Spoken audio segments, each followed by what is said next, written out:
Let's check in with our political strategist. We are joined by Donna, Brazile, our contributor, also Ari Fleisher, former press secretary to George W. Bush. Welcome to you both.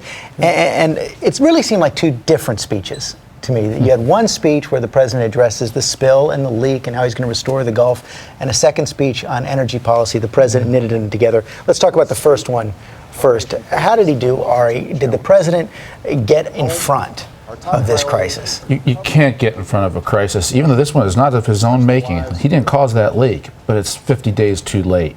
You know, an Oval Office address works best when you get ahead of the crisis, when you anticipate what's happening in terms of follow-up reaction, fixing it, and you inform the nation.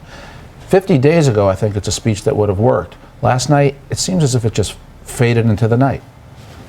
Well, I thought the president sought to reassure the American people that he has a battle plan for action, that he understands the steps that will be needed in order to contain the spill, as well as to restore the Gulf once everything is cleaned up. I thought it was a very important speech because we're at a critical moment in the developments that are taking place down south. People are now worried about the oil coming ashore. They're worried about their livelihood. They're worried about the long-term economic impact. And I think the president today will also add a little bit more ingredients to what I believe he laid out last night by saying how much money will be put aside to ensure that Gulf Coast residents are made whole. He said he would inform BP how much money they're going to put aside. Very strong martial language there. And Ari, you know, the president did lay out a number of steps he was taking in this battle plan last night, sort of crystallizing everything he's done. One possible risk I saw, the president saying that 90% of the oil will stop coming out of that leak by the end of June. Well, that caught my attention too. You know, there was King Canute who said the waves are going to stop, and he ordained it so. When President Obama said that, I just wonder, how does he know that? Where is that coming from? But I think the real problem here is the American people, and especially those in the region, want to know, how do we fix the leak? They're less worried about putting a man on the moon when it comes to energy policy, and they want the well capped.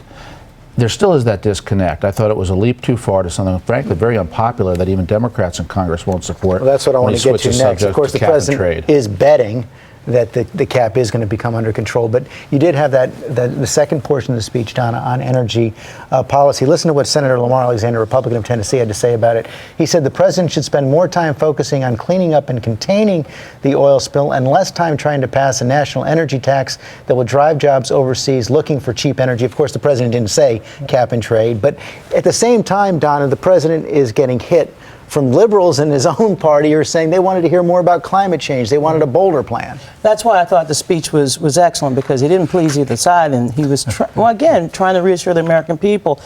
I think what the president was saying was that 90% of the oil will be contained, not capped. I mean, he cannot split the sea and cap the well. That will take a little bit more technology and time, and hopefully the relief wells are on track to, the two wells are on track to stop the spill in itself. But in terms of the energy policy, George, we don't have an energy policy. We've been looking for an energy policy for the last 40 years. We've had two major energy disasters this year, the situation in West Virginia and now in the Gulf. We need to find ways to have clean energy technology. And if the Senate cannot walk and chew gum, well, I think the votes aren't there right now in the Senate. That's the problem. Even Democrats don't like it because it really doesn't deal with just getting alternative energy sources. It gets into this whole notion of taxing, so we increase the price of energy, and a cap and trade, very complicated mechanism. It's a bridge too far. So I think when you look at what we hope for from President Obama, if this speech had been given a long time ago, it would have worked. The problem is, when the alarm went off at 3 o'clock in the morning, you got the sense that he hit the snooze button. He didn't jump on this crisis as soon as it began, and he's had a hard time recovering since. And I'll defend him on the sense that it wasn't his fault. He didn't cause it. But as president, you want the president to quickly move to rally. That's been lacking. Let's get to the bottom line on the politics of this, Donna. You know, we have this frustration index here, which we've shown based on our polling about Americans' feelings about government and incumbents and the president. It's pretty high right now, 67%. That's a rate at which incumbents are going to lose in big numbers.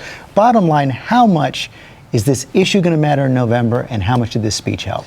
Well, it's like humidity, the frustration index. It comes on really strong, but it normally evaporates after a cold spell. I do think that the Democrats will be able to rally the base and to be able to close the enthusiasm gap, and this election season will not be as volatile as most people predict it will be. But I also think that the president has not been given credit, or the federal government, because in the first couple of days after the leakage, their number one objective was to go and try to save lives. This was a very, very terrible crisis, and his first reaction was to save lives, not to jump through the politics. Well, I just don't think it worked. I think when you're the president, people really look to you to capture the sentiment of the country, to get ahead of what's next, and it was as if he delegated this out to the cabinet instead of taking it on himself. It's a tough call because what president does want to rush in, he missed an opportunity on this one. Okay, Ari Fleisher, Donna Brazile, thanks very much.